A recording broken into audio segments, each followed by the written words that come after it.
इतिहास में ना कुछ लड़ाइयां सिर्फ जमीन के टुकड़ों के लिए नहीं होती। वो लड़ी जाती हैं एक पूरी तहजीब की, एक पूरी सभ्यता की किस्मत लिखने के लिए।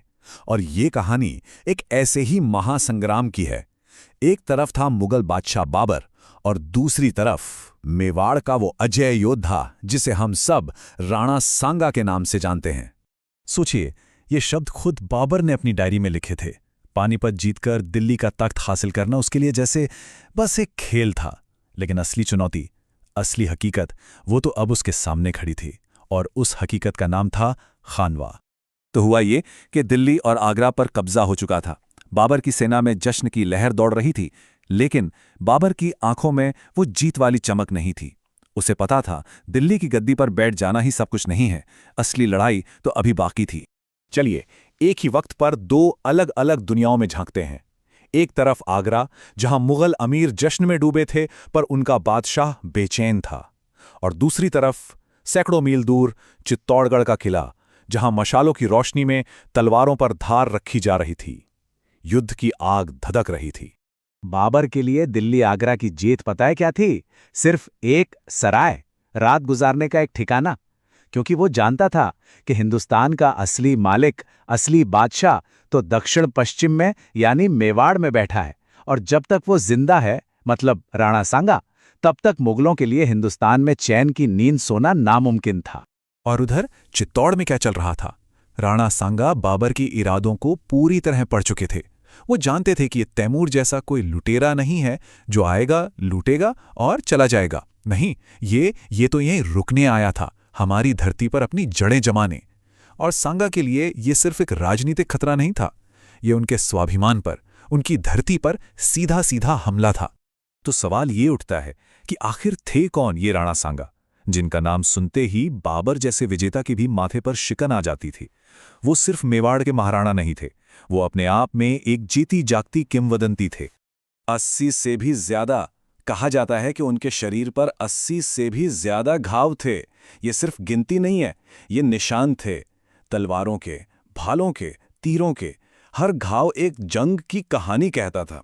उनकी तो पूरी जिंदगी ही एक जंग का मैदान थी।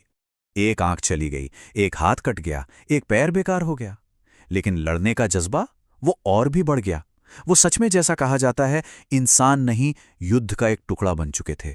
तो सांगा का असली मकसद क्या था?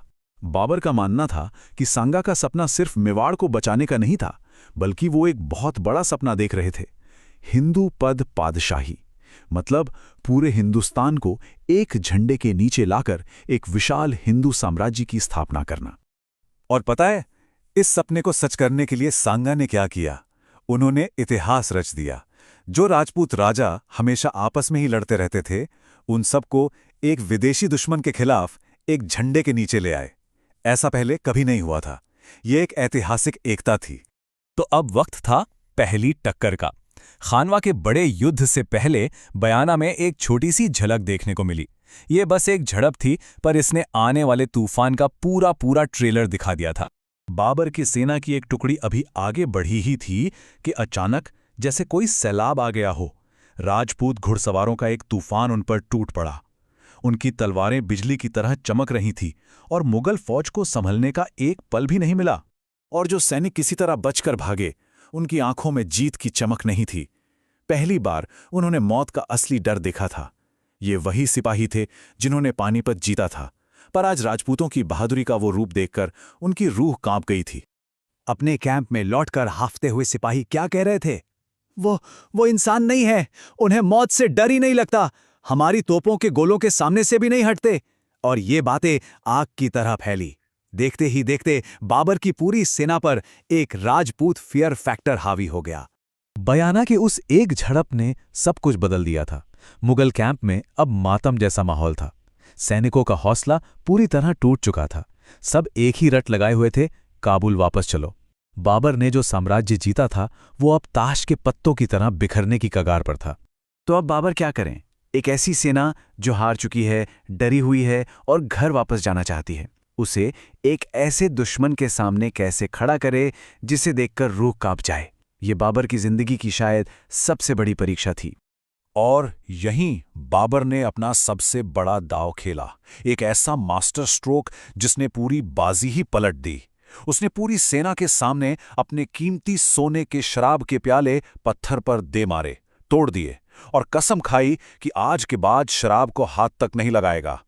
लेकिन सबसे बड़ा कदम था इस लड़ाई को दौलत की जंग से बदलकर धर्म की जंग बना देना। उसने इसे जिहाद का नाम दे दिया।